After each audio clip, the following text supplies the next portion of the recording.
तो बैठ के कर रहे हो तो बड़ा आनंद होता है, लेकिन हो कैसे सकता है? वही सोई जो राम जी राम। एक एक बिल पत्र का अब मैं आपको महत्व बताता हूं कि महादेव के बिल पत्र अर्पण करने का क्या क्या फल हमें प्राप्त होता है। त्रिदलम त्रिगुणाकारम त्रिनेत्रम च त्रिदायुधम त्रिजन्म पाप संहारम बिल्वपत्रम शिवार्पणम। 3 पत्तों का बिल्वपत्र। त्रिदलम त्रिगुणाकारम, ब्रह्मा विष्णु महेश का प्रतीक। त्रिगुणाकारम, त्रिनेत्रम, महादेव के तीनों नेत्रों के समान है ये। त्रिनेत्रम त्रिधायुधम, तीनों लोकों का अधिपत्य त्रिधायुधम। त्रिजन्म पाप संहारम, 3 जन्मों में भी आपने कोई पाप कर रखा है और आपने एक बिल पत्र महादेव पे 3 पत्तों वाला चढ़ा दिया तो 3 जन्म का पाप दूर हो गया। त्रिजन्म पाप संहारम बिल्वपत्रम शिवार्पणम। विशाखे त्रिशाखे बिल्वपत्रेश चित्रे कोमले शुभे तव पूजा करिष्यामि बिल्वपत्रम शिवार्पणम। खंडित बिल्वपत्र नहीं,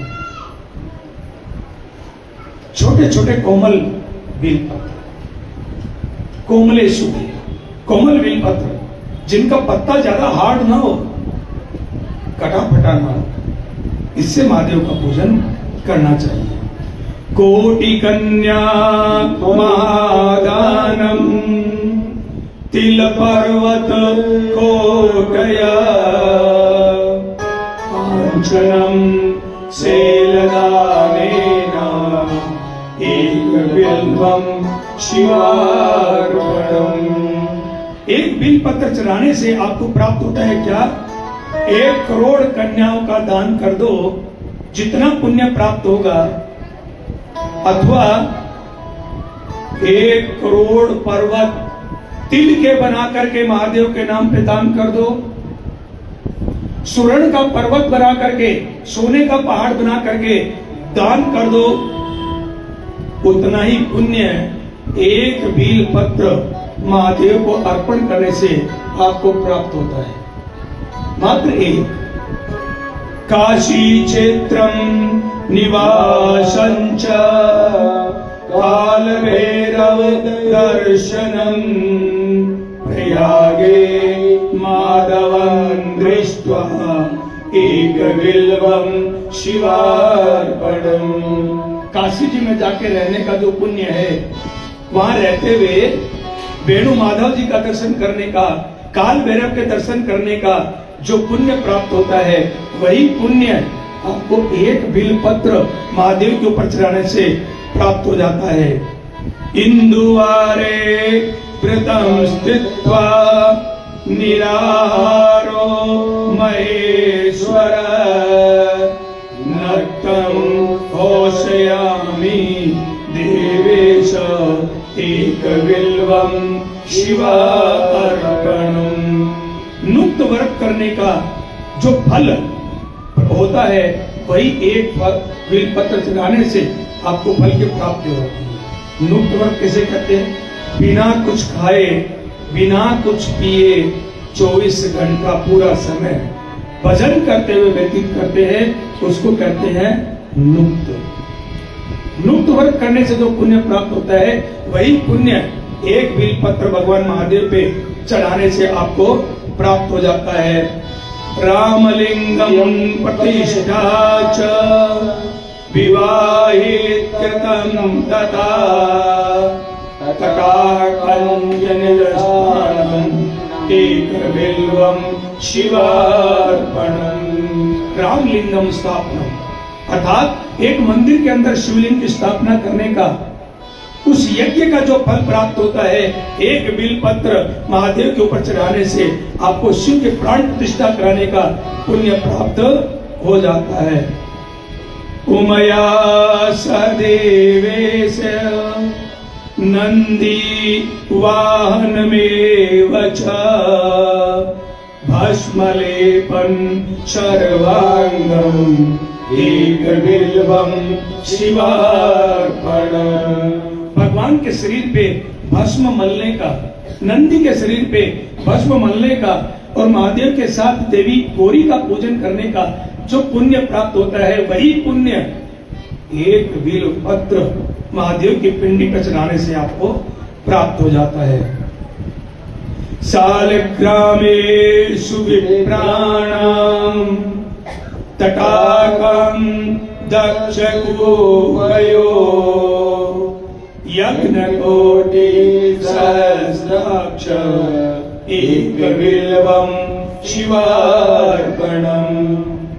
ब्राह्मणों का कोई गांव बसा हो, अर्थात ब्राह्मणों का कोई गांव बसा देवे, ब्राह्मणों के लिए नगर बसा देवे और उस नगर के अंदर 10 कुएं खुदवा देवे ब्राह्मणों के पानी पीने के लिए, इससे जितना पुण्य प्राप्त होता है महाराज, अथवा 100,000 अर्थात 10 लाख 10 लाख यज्ञ करने का जो पुण्य प्राप्त होता है, वही पुण्य एक बिल्वपत्र शिव जी के अर्पण करने से आपको प्राप्त हो जाता है। स्पर्शनम बिल्वपत्रस्य, चढ़ाना ही नहीं, स्पर्शनम बिल्वपत्रस्य। आपके पास बिल्वपत्र नहीं है, महादेव की पिंडी पे कोई भक्त चढ़ा गया, आप उसी को टच कर दीजिए, स्पर्श कर दीजिए। स्पर्शनम बिल्वपत्रस्य दर्शनम पापनाशनम। खाली देख करके बिल्वपत्र को प्रणाम कर लेते हो तो आपके पाप दूर हो जाते हैं। और साथ में आगे क्या कहा, अघोर पाप संगारम बिल्वपत्रम शिवार्पणम। अघोर से अघोर पाप यदि आपने कर दिया तो बिल्वपत्र के दर्शन करने मात्र से आप लोग पाप दूर हो जाते हैं। इसका मतलब ये नहीं कि आपको पाप करने की गारंटी मिल गई। पाप करेंगे और बिल्वपत्र के दर्शन करेंगे, पाप करेंगे और बिल्वपत्र को स्पर्श करेंगे, पाप करेंगे और महादेव की पिंडी पे एक बिल्वपत्र चढ़ा देंगे और गा लेंगे, स्पर्शनम बिल्वपत्रस्य दर्शनम पापनाशनम अघोर पाप संगारम एक बिल्वम शिवार्पणम। ये इसके लिए नहीं है महाराज, ये तो पूर्व में जब अब तक ज्ञान नहीं था, अब तक जो पाप हो गया उसके प्रायश्चित के लिए है। लेकिन अब आप पाप करोगे तो जानबूझ के करोगे, और जानबूझ के कोई काम को किया जाता ना, उसका प्रायश्चित नहीं होता। कल कथा में आपने सुना है, प्रायश्चित उसी पाप का हो सकता है जिसका पश्चाताप आपके हृदय में हो। यदि हृदय में पश्चाताप का भाव नहीं तो प्रायश्चित भी नहीं होता। और जो हृदय में पश्चाताप करते हैं वो कभी जीवन में पाप कर सकते नहीं। बिल्वपत्र की महिमा प्रभु ने बताई और कहा कि मेरे को भस्म बड़े प्रिय है। ऐसा क्या है इस भस्म में, इतनी प्रिय क्यों है महादेव को? तो कल मैंने आपको बताया ना, महादेव कहते हैं कि मेरे को वो बंदा बड़ा पसंद है जो मेरे नाम का, मेरे इष्ट के नाम का गुणगान करवाता है। और कल मैंने आपको बताया गुणगान कौन कराता है? जब ये शरीर कंधे पे जाता है, और जब ये शरीर कंधे पे जाता है तो जितने लोग साथ चल रहे होते हैं उस टाइम पे एक ही शब्द उच्चारण करते हैं, राम नाम सत्य है, हरि का नाम सत्य है, राम नाम सत्य है, हरि का नाम सत्य है। और जब वो सब दाह संस्कार होकर के भस्म बन जाता है तो महादेव उसको अपने अंगों पे धारण करते हैं। क्यों? क्योंकि वो उनके प्रभु का नाम जाप करवा रहा था। ये तो भस्म की महिमा मैंने कल आपको बताई, लेकिन इतनी भस्म की महिमा नहीं है। भस्म की महिमा आप सब लोगों को जाननी बहुत जरूरी है। क्या क्या अर्थ में आ सकती है भस्म, क्या देती है भस्म? महादेव ने ऐसे ही उसको अपने अंगों पे धारण नहीं किया है। एक समय की बात है, एक वृत्तांत मेरे को याद आता है। देवी पार्वती और महादेव कैलाश पर्वत पे विराजित है। बैठे होते बड़े आनंद से, हास्य विनोद, जैसा कि पति पत्नी में होना चाहिए। पति पत्नी को अकेले बैठकर कभी कभी हंसी मजाक करना चाहिए महाराज। ये पति परमेश्वरों को ना हमेशा तन के नहीं रहना चाहिए, और पत्नियों को भी हमेशा तने तने नहीं रहना चाहिए। कभी कभी प्रेम से बैठ करके हंसी मजाक करनी चाहिए। महादेव भी करते हैं। तो हास्य विनोद में देवी पार्वती के साथ महादेव विराजित है महाराज। वार्तालाप चल रही थी, और वार्तालाप चलते चलते देवी पार्वती ने महादेव जी को धीरे से कोनी मारी। तो महादेव जी ने पार्वती जी की तरफ देखा। क्या बात है देवी? नेत्रों से, शब्द से नहीं, आंखों से पूछ रहे क्या बात है। तो देवी पार्वती ने नेक दाहिनी तरफ आंखों से इशारा किया। बोला जरा उधर देखो। बोल नहीं रहे हैं, इशारा कर रही है, जरा उधर देखो। तो महादेव ने देखा। बोला हाँ देखो। क्या दिखा? बोला अलकापुरी है। अलकापुरी बोले तो स्वर्ग, स्वर्ग का नाम अलकापुरी है। तो अलकापुरी है। बोले पुरी में भी कुछ दिख रहा होगा। बोला हाँ दिख रहा है ना। बोले क्या दिख रहा है? बोले इंद्र बैठे हो अपने सिंहासन पे। बोले बस इंद्र ही दिख रहे हैं आपको। बोले नहीं, इंद्र की पत्नी सची भी बगल में बैठी है। तो बोले सची को जरा गौर से देखो ना। तो शिव जी कहते हैं, बोले तो कैसी पत्नी है भाई? पर स्त्री को देखने के लिए बोल रही है, वो भी गौर से। कैसी पत्नी है भाई? बोले देखो तो। महादेव ने कहा देख तो रहा हूं, क्या देखूं? बड़ी सुंदर है, अच्छी है। बोले बस सुंदरता देख रही हो और कुछ नहीं दिख रहा। बोले तू बता देना क्या देखना है, वही देख लूंगा भाई। बोले कैसे सजी धजी बैठी है, कितने आभूषण पहने हुए हैं, ये दिखाई नहीं दे रहा आपको? तो महादेव कह रहे, बोले इसमें क्या बात है भाई? वो देवताओं के राजा हैं इंद्र, और ये उनकी पत्नी है, तो देवताओं की महारानी है भैया। अब रानी के गले में हार नहीं होंगे, उसके बदन पे सोने के आभूषण नहीं होंगे, तो किसके होंगे भाई? ये कौन नई बात है? बोला अच्छा ठीक कहते हो महाराज, नहीं जरा उधर भी देख लो। तो महादेव ने उधर देखने लगा। बोला कुछ दिख रहा है? बोला हाँ दिख रहा है। बोले क्या? बोला ब्रह्मलोक दिखाई दे रहा है। बोला बस ब्रह्मलोक? बोला नहीं नहीं, ब्रह्मा जी भी हैं। बोला बस ब्रह्मा जी? बोले नहीं, ब्रह्माणी भी हैं। तो बोले ब्रह्माणी दिखाई दे रही और कुछ नहीं? बोला और क्या? बोला अभी सच्ची को देख रहे थे ना, वैसे ही देखो, जैसे अभी दिखाया वही दिव्य दृष्टि डालो। तो बोले स्फटिक की माला पहनी हुई है, मोतियों के आभूषण पहने हुए हैं, नगों के आभूषण पहने हुए हैं। बोले अब क्या कहोगे, ये कौन महारानी है? बोले ये तो जगत की माता है, ब्रह्मा जगत पिता है तो जगत की माता है। तो बोले ठीक है भाई मान लेते हैं, नहीं जरा उधर भी देख लो। बोला हाँ देख रहा हूं। बोले क्या दिख रहा है? बोले क्षीर सागर। बोले क्षीर सागर में कुछ दिख रहा है? बोले जल ही जल। तो बोले जल में भी कुछ होगा भाई। बोले शेषनाग। बोले शेषनाग के ऊपर भी कुछ है? बोला है ना नारायण। बोलो और? बोले लक्ष्मी। बोलो और कुछ नहीं दिख रहा? बोले दिख रहा है, सब दिख रहा है। लक्ष्मी ने भी हार पहना हुआ है, बड़े आभूषण पहने हुए हैं। बोला अब नेक मेरी तरफ भी देख, अब नेक मेरी तरफ भी देख लो महाराज। तो महादेव का बड़ी सुंदर है, कितनी सुंदर लग रही है देव पार्वती, वास्तव में सुंदर है।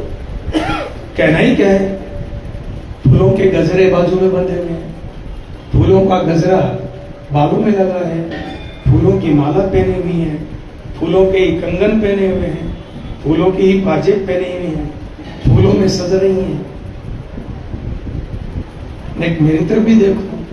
बोले कितनी सुंदर तो लग रही है। बोले सब प्रकृति की वस्तु है, कोई पुरुष वस्तु मेरे पास नहीं है महाराज। और आपको तो पुरुष वस्तु प्रिय है, सारी प्राकृतिक वस्तु है, पुरुष वस्तु मेरे पास कुछ नहीं। बोले क्या चाहती है? बोले मेरे पास भी तो कुछ आभूषण हुए महाराज। आप त्रिलोकपति, देवों के देव महादेव, आपसे जो छोटे हैं उन सब के पास सब कुछ है, और आप सबसे बड़े और आपके पास कुछ नहीं। बोला देवी आभूषण चाहिए। बोला तो बोले कौन बड़ी बात है, कुबेर हमारा मित्र है, खजाने का मालिक है।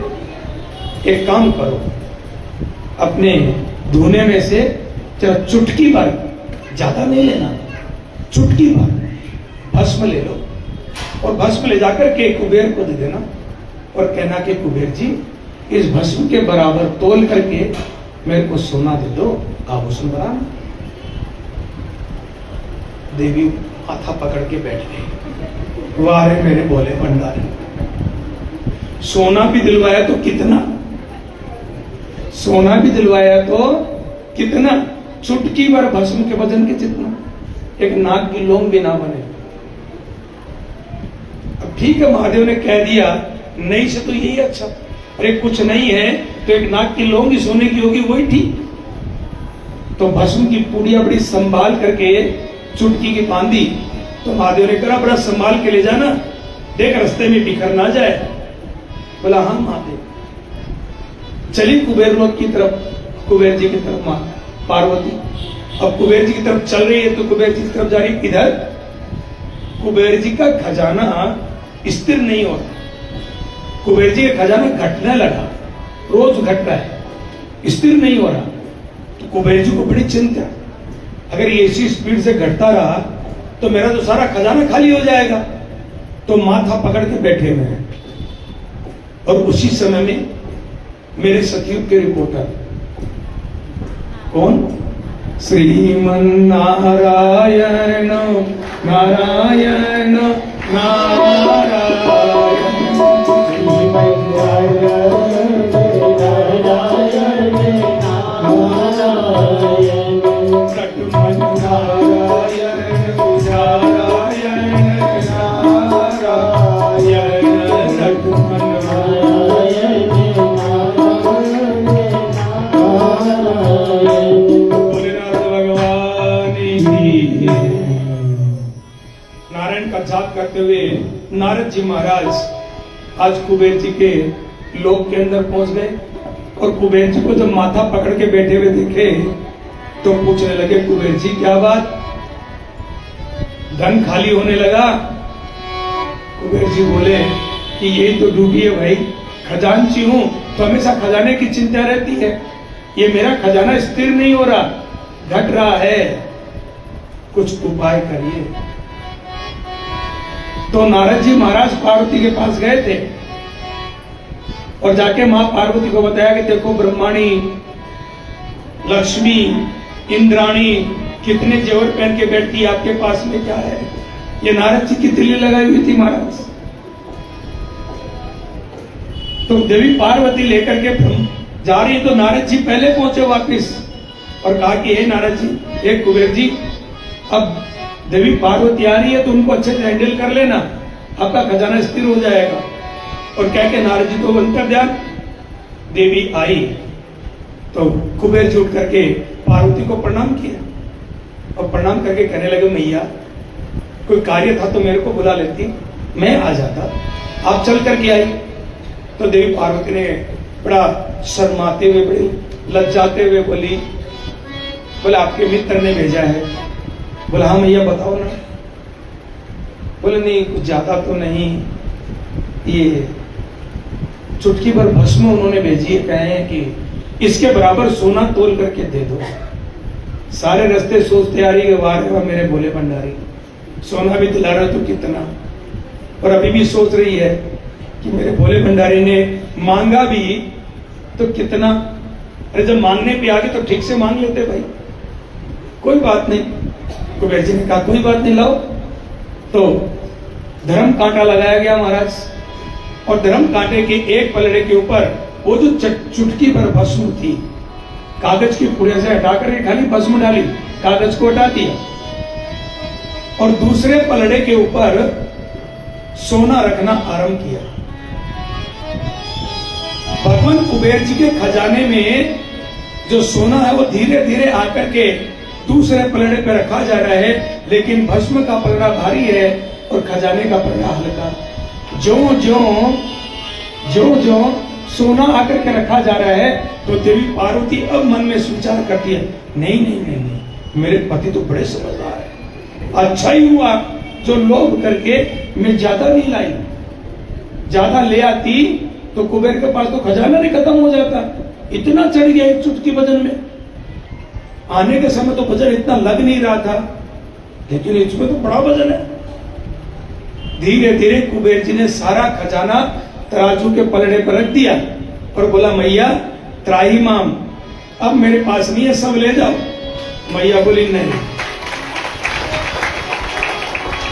कुबेर जी ने कहा कि सब ले जाओ, तो मैया ने कहा नहीं नहीं नहीं नहीं नहीं, मेरे पतिदेव ने कहा है कि भस्म के बराबर लाना, कम नहीं लेके जाऊंगी।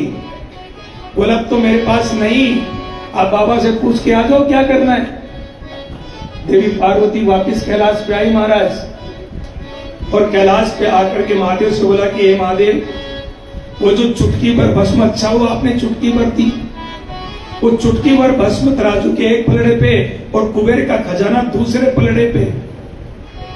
अभी भी भस्म का पलड़ा भारी है, क्या करना है।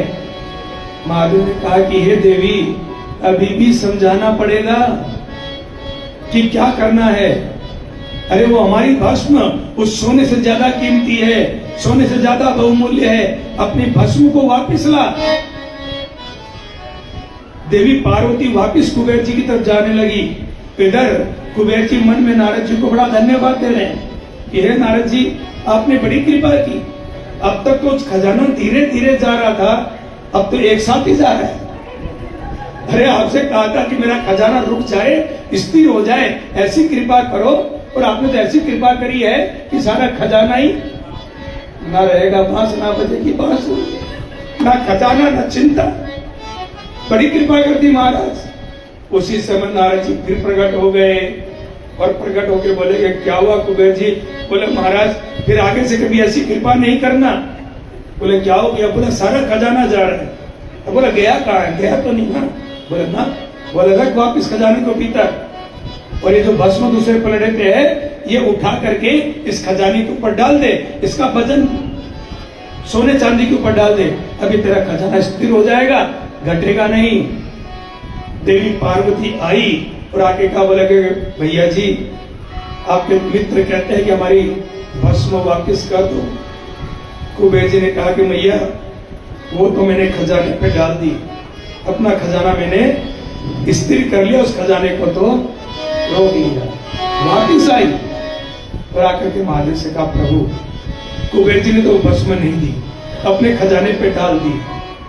तब महादेव कहने लगे, बोले देवी उस सोने चांदी हीरे ज्वारा से बेस कीमती मेरी भस्म है, इसलिए मैं हर समय इसको अपने अंगों पे धारण करता हूँ। बखान क्या करूं मैं राखों के ढेर का, बखान क्या करूं मैं राखों के ढेर का, बखान क्या करूं मैं राखों के ढेर का, बखान क्या करूं मैं राखों के ढेर का। चुप्पी भभूत में है खजाना कुबेर का, चुप्पी भभूत में है खजाना कुबेर का। बखान क्या करूं मैं राखों के ढेर का, बखान क्या करूं मैं राखों के ढेर का। चुप्पी भभूत में है खजाना कुबेर का, चुप्पी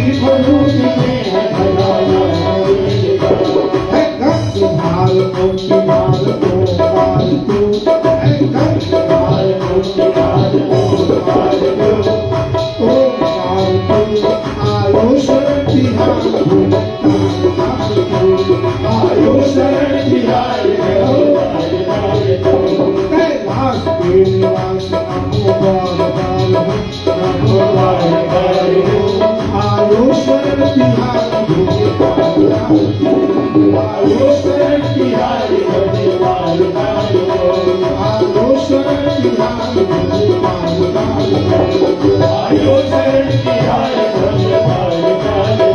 क्या प्यार नहीं दिया है हम क्या प्रमाण दे, क्या प्यार नहीं दिया है हम क्या प्रमाण दे, क्या प्यार नहीं दिया है हम क्या प्रमाण दे, क्या प्यार नहीं दिया है हम क्या प्रमाण दे। उसने गए त्रिलोक सब तेरे दान से, उसने गए त्रिलोक सब तेरे दान से, जहर दिया जीवन दिया हो, जीवन दिया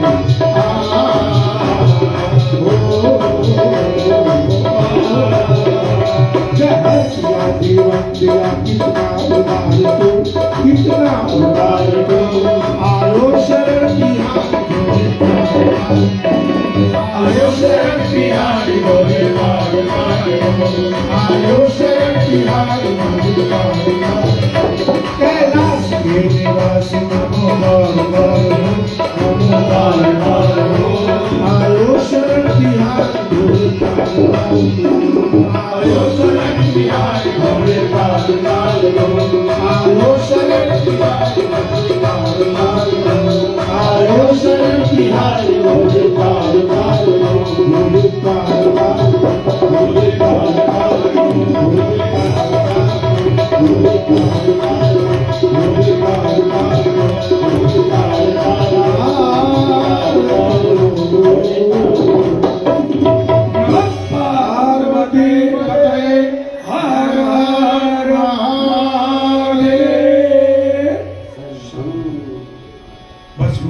सुनाते सुनाते समय की घड़ी ने रुकने का इशारा कर दिया। समय कथा का परिपूर्ण। यदि आप लोगों को असुविधा ना हो सबको, तो 15 मिनट आप मेरे को और देवें तो मैं आपको रुद्राक्ष की महिमा और बता दूं। तो आज का मेरा लक्ष्य विंध्याचल संहिता का परिपूर्ण हो जाए, मात्र 15 मिनट। किसी को कोई दिक्कत, कोई असुविधा नहीं। तो भस्म की महिमा आपने आज सुनी, बीलपत्र की महिमा आपने सुनी। जलद धारा शिव प्रिय, महादेव को जल की धारा बड़ी प्रिय। श्रृंगारम विष्णु प्रिय, नारायण को श्रृंगार बहुत प्रिय है। तो नारायण का पूजन करते हो उनको सुंदर सजाओ, और महादेव का पूजन करना हो तो जल चढ़ाओ, बेलपत्री चढ़ाओ।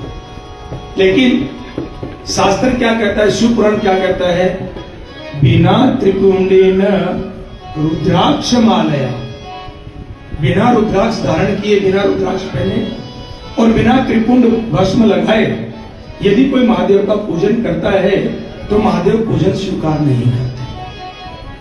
कितना महत्व है। रुद्राक्ष पहनना होगा पूजन करने के समय और भस्म लगानी होगी, तभी महादेव का पूजन आप करने के अधिकारी बनते हैं, अन्यथा नहीं। क्यों? रुद्राक्ष ऐसा क्या है इसमें? तो रुद्राक्ष की उत्पत्ति को सुनो। एक बार देवादिदेव महादेव ध्यान के अंदर बैठे हुए थे, समाधि लगाए हुए हैं, अपने इष्ट का ध्यान कर रहे हैं, प्रभु श्री राम का ध्यान कर रहे हैं, और ध्यान करते करते करते करते प्रभु श्री राम की विरह का स्वरूप उनके हृदय के अंदर आ गया। मां सीता के विरह के अंदर राम जी जंगल जंगल वन वन भटक रहे हैं। जब प्रभु के विरह की पीड़ा का भाव जागृत हुआ तो देवादेव महादेव के नेत्र से एक आंसू की बूंद जमीन पर गिरी। यह रुद्र का अक्ष पृथ्वी पे गिरा। इस बूंद से एक वृक्ष की उत्पत्ति हुई। इस वृक्ष का नाम हुआ रुद्राक्ष। रुद्र के अक्ष आंखों से जल गिरा और जल से पौधा उत्पन्न हुआ तो रुद्राक्ष बना। रुद्राक्ष महादेव और बिलपत्र देवी सती, दोनों पौधों को देखिए। तुलसी मां साक्षात लक्ष्मी, तुलसी हेम रूपेण, उसको लक्ष्मी का स्वरूप बताया गया है। तो रुद्राक्ष की उत्पत्ति हुई। यह रुद्राक्ष 4 वर्ण का है।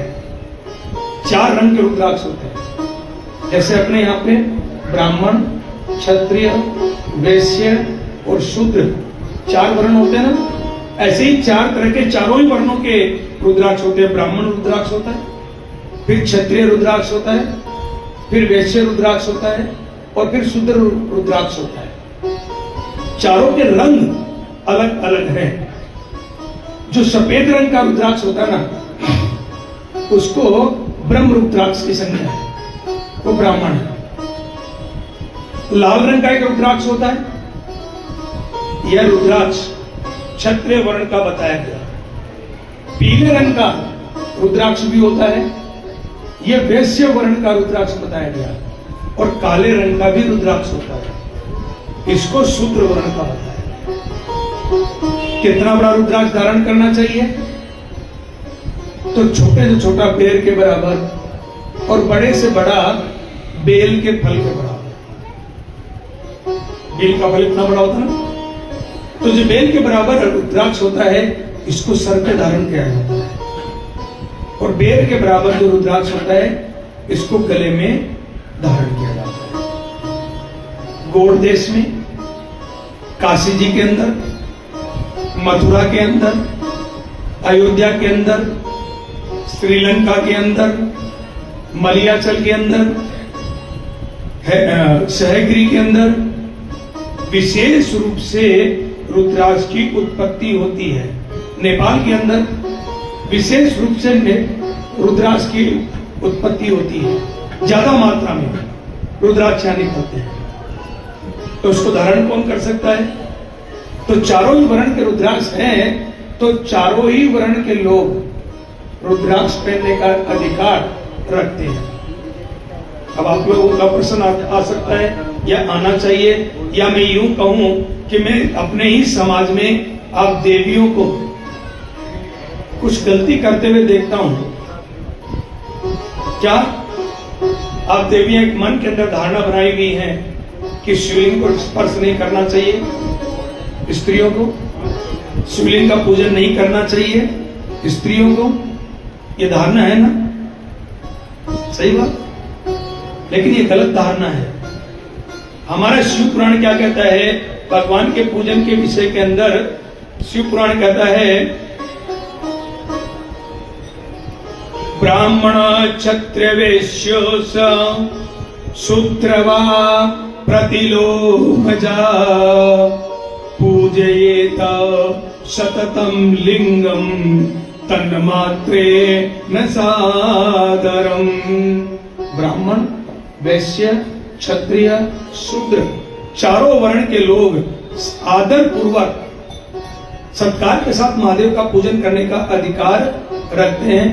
और इसी कड़ी के अंदर आगे बढ़ते हुए अगले श्लोक के अंदर लिखा है, किम बाहून मुनियः स्त्रीणाम अपि तथान्यतः अधिकारोऽन्ति सर्वेषां सेवया लिंग अर्चने।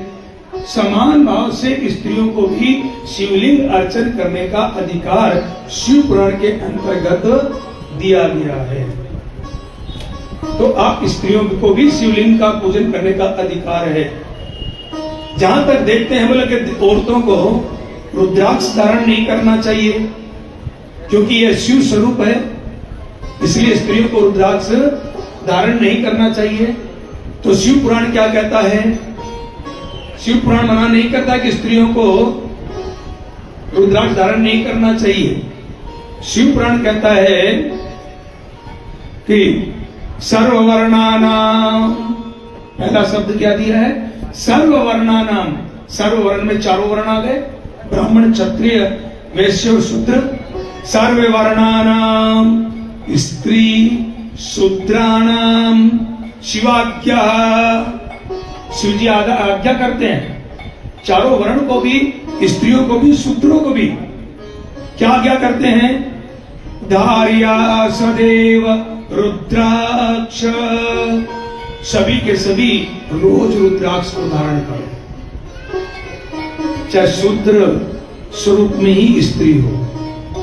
शूद्र स्वरूप समझ रहे होंगे, क्यों और स्पष्ट करूं? अर्थात जिन दिनों में आप पूजन नहीं करने की स्थिति में होती है, उन दिनों में भी आप रुद्राक्ष को धारण कर सकते हैं। सर्ववर्णा नाम शूद्र स्त्री नाम, शूद्र स्वरूप की जो स्त्री है वो भी रुद्राक्ष को धारण करने का अधिकार रखती है। एक मुख से लेकर के 14 मुख तक रुद्राक्ष होते हैं। कल एक एक मुख का वृत्तांत में आपको कथा आरंभ करते हुए बताऊंगा कि 14 मुखी रुद्राक्ष एक एक मुख का क्या अर्थ है और उसको धारण करने से हमें क्या प्राप्ति होती है। लेकिन रुद्राक्ष ओरिजिनल होना चाहिए। ये जो मैंने माला धारण की हुई है, ये या इससे छोटा रुद्राक्ष गले में धारण करना चाहिए, इससे ज्यादा बड़ा नहीं। ये ऐसे और छोटा, ये गले में धारण करने का है और ये ओरिजिनल होना चाहिए। आप कहेंगे कि ये ओरिजिनल की पहचान हमें तो नहीं है, तो कई लोग कहते हैं कि जल के अंदर रुद्राक्ष डालो, अगर जल के अंदर डूब गया तो रुद्राक्ष ओरिजिनल होगा, अगर पानी पे तैर गया तो रुद्राक्ष डुप्लीकेट होगा। लकड़ी है, पानी पे तैरनी चाहिए ना, रुद्राक्ष पानी में नहीं तैरता। बाकी कोई भी लकड़ी होगी पानी के ऊपर तैरेगी, इसका विपरीत है। एक परीक्षण और बताते हैं कि खोलते हुए तेल के अंदर रुद्राक्ष को डाल दो, अगर लकड़ी होगी तो चटक जाएगा, रुद्राक्ष होगा तो चटकेगा नहीं खोलते तेल में। लेकिन महाराज जब हम खरीदने के लिए जाएं रुद्राक्ष, उस समय खोलता तेल तो हमारे पास नहीं होगा, पानी की बाल्टी साथ लेके जाएंगे क्या? नहीं ना। तो इसका परीक्षण कैसे करें? तो ये ओरिजिनल रुद्राक्ष होता है ना, ये आपके हार्ट को मजबूत करता है। जिनको हार्ट की प्रॉब्लम हो उनको रुद्राक्ष पहनना चाहिए। क्यों? क्योंकि ये आपकी हार्ट की गति के अनुसार वर्क करता है। एक मिनट के लिए मणिराम जी जरा इधर वाला पंखा बंद करो। पंखा इसलिए बंद करा रहा हूं, आपको इसको ओरिजिनल रुद्राक्ष की पहचान दिखाना चाहता हूं। ये आपकी हार्ट की गति पे कैसे काम करता है। ये रुद्राक्ष की माला, इस माला का मटका मैंने ऊपर पकड़ लिया, बंद कर भैया, तीनों बंद कर देने समझ में आता चल रहा है ये बंद। ऐसे माला को पकड़ो, रुद्राक्ष की माला, और एकदम स्थिर कर दो उसको, हिलने मत दो। तो मैंने हाथ हटा लिया। आप इसको जब अपनी ओरा में लेंगे ना तो एक घड़ी के पेंडुलम की तरह चलने लगेगी। नीचे अपना हाथ लगाओ ऐसे, ये देखो आगे अपनी स्थिति में। जितनी आपके हार्ट की गति होगी उतनी ही तेजी से ये पेंडुलम की तरफ घूमेगी वहां से। बिल्कुल, ये मैंने अपना हाथ हटाया, ये माला लटक गई, लटक गई। मैं वापस हाथ अपने नीचे चलाता हूं, अपनी ओरा में लेता हूं। ये ओरिजिनल रुद्राक्ष है, ये इसकी पहचान है। जैसे ही आपके हाथ की ओरा के बीच में ये आएगी, आपके हार्ट की गति के अनुसार ये कार्य करना आरंभ कर देगी, घड़ी के पेंडुलम के जैसे। ये हाथ हटाया, ये लटक गई, ये हाथ नीचे किया, ये पेंडुलम जैसे चलने लगी। ये ओरिजिनल रुद्राक्ष की पहचान है। इसको अपने गले में धारण करना चाहिए। ये नेपाल से मंगाई हुई माला है। पिछले समय हमने जब शिव पुराण किया तो जजमान लोग धनाढ्य थे महाराज, और उन्होंने रुद्राक्ष की महिमा सुनी तो बोले पंडित जी ओरिजिनल रुद्राक्ष की माला चाहिए। नेपाल फोन किया, नेपाल से माला आई। माला उन लोगों को प्रसाद रूप में वितरण की गई। अब हमारे यज्ञ का इतना बड़ा बजट नहीं है महाराज कि 300-350 रुपए की एक माला आए और प्रसाद के रूप में हम सबको वितरण कर दें। नहीं, इतना बजट है यज्ञ का भाई। लेकिन हाँ, किसी को यदि चाहिए हो कि रुद्राक्ष की माला चाहिए तो नरेश जी के पास में या हमारे जो भाई लोग जितने बैठे हुए हैं पुजारी जी के पास में अपना नाम लिखवा दो कि भाई हमें रुद्राक्ष चाहिए। कथा विराम होते होते प्रभु ने चाहा तो ओरिजिनल रुद्राक्ष की मालाओं की व्यवस्था आपको मिल सकती है। अप्रोक्स लगभग 300-350 रुपया की माला आती है, लगभग बताया। रुद्राक्ष को 50-60-70 रुपए की माला भी मिल जाएगी, बट वो ओरिजिनल नहीं होती है। ये तो इसकी व्यवस्था हम लोग कर सकते हैं, व्यवस्था मैं दे सकता हूँ। आज इसी के साथ विद्वेश्वर संहिता महादेव के चरणारविंद के अंदर हम लोग अर्पण करते हुए कल रुद्र संहिता का प्रादुर्भाव होगा। तो कल सती का चरित्र, विश्व मोहिनी का स्वयंवर, नारद जी का मोह, देवी पार्वती का प्रगाट्य की कथाएं कल चलने वाली है। और कोशिश रहेगी कि कल महादेव और पार्वती का विवाह संस्कार कथा के अंदर हो। तो कल की कथा बड़ी दिव्य रहने वाली है। नारद जी का मोह, पूरा सती का चरित्र, देवी पार्वती का प्रकाट्य, देवी पार्वती की तपस्या और भगवान महादेव की बारात और शिव विवाह, ये कथा कल हमारी रहने वाली है। इसी के साथ वाणी को विराम देंगे। थोड़ा सा भजन, नाचने कूदने वाला भवन, ताकि स्त्रियां थोड़ा पाँव अपना सीधा कर ले। बहुत देर से घुटने मोड़ के बैठी हैं। अपने अपने आसन को प्रणाम करके उठेंगे। सक्राय नमः, इंद्रचोराय नमः। आसन को प्रणाम करके उठे, नृत्य करते हुए आरती करेंगे।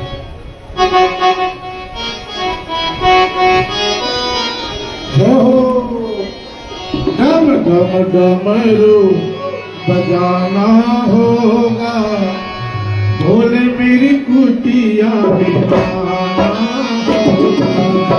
डम डम डमरू बजाना होगा, भोले मेरी कुटिया बिठाना होगा। डमरू बजाना होगा, भोले मेरी कुटिया आना होगा। डमरू बजाना होगा, भोले मेरी कुटिया बिठाना होगा। भोले मेरी कुटिया बिठाना होगा, भोले मेरी कुटिया बिठाना होगा। डम डम डमरू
बाबा को चढ़ाएंगे, कोई बेल पत्ते हम बाबा को चढ़ाएंगे। आलू में भूलो चंदन होगा, थाली में भूलो चंदन होगा। भोले मेरी कुटिया आना होगा, हरी जाना होगा। भोले मेरी कुटिया बिठाना होगा। ऐसे दोनों हाथ ऊपर उठाते हुए सावन का महीना चल रहा है, बाबा को बुलाओ। बाबा गाना होगा, भोले मेरी कुटिया आना होगा। गाना होगा, भोले मेरी कुटिया बिठाना होगा।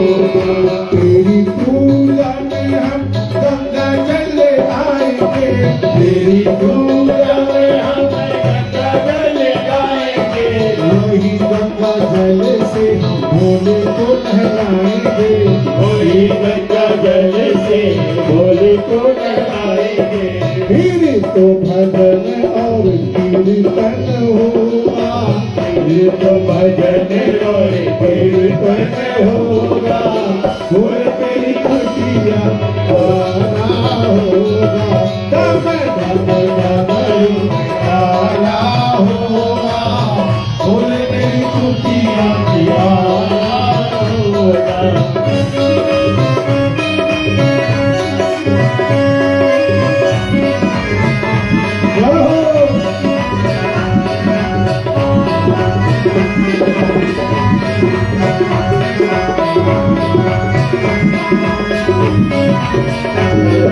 सावन के महीने में गंगा रेत लाएंगे, सावन के महीने में गंगा रेत लाएंगे। वही गंगा रेत से शिवलिंग बनाएंगे, वही गंगा रेत से शिवलिंग बनाएंगे। फिर तो शिव जी का अभिनंदन होगा, शिव जी का वंदन होगा। फूल मेरी खुशियों में आना होगा, दम दम डमरू गाना होगा, फूल मेरी खुशियों में आना होगा। तेरी पूजा में हम भक्त पूरा लाएंगे, तेरी पूजा में हम भक्त पूरा गाएंगे। तेरी पूजा में हम भक्त पूरा लाएंगे, तेरी पूजा में हम भक्त पूरा गाएंगे। वही भक्त पूरा बाबा को चढ़ाएंगे, वही भक्त पूरा में बाबा को चढ़ाएंगे। ताजा भस्म भोले को लगाना होगा, ताजा भस्म भोले को लगाना होगा, भोले मेरी कुटिया बिहाना होगा, भोले मेरी कुटिया बिहाना होगा। रम रम रम लगाना होगा, रम रम रम लगाना होगा, भोले मेरी कुटिया बिहाना होगा, भोले मेरी कुटिया बिहाना होगा, भोले मेरी कुटिया बिहाना होगा। नमः शिवाय, ओम नमः शिवाय, ओम नमः शिवाय, ओम नमः शिवाय, ओम नमः शिवाय, ओम नमः शिवाय, ओम नमः शिवाय, ओम नमः शिवाय, ओम नमः शिवाय, ओम नमः शिवाय, ओम नमः शिवाय, ओम नमः शिवाय। शंकर भगवान की जय। कर्पूरी गौरम करुणावतारम संसार सागम भुजगेन्द्रहारम सदा वसन्तं हृदयारविन्दे भवं भवानी सहितं नमामि। ओम जय शिव ओंकारा, बोले हर शिव ओंकारा। ब्रह्मा विष्णु सदाशिव हरिदासी धारा। ओम हर हर हर महादेव। इतिकानन चतुरानन पंचानन राधे। बोले पंचानन राधे। हंसासन गरुड़ासन, हंसासन गरुड़ासन। मृगवाहन साधी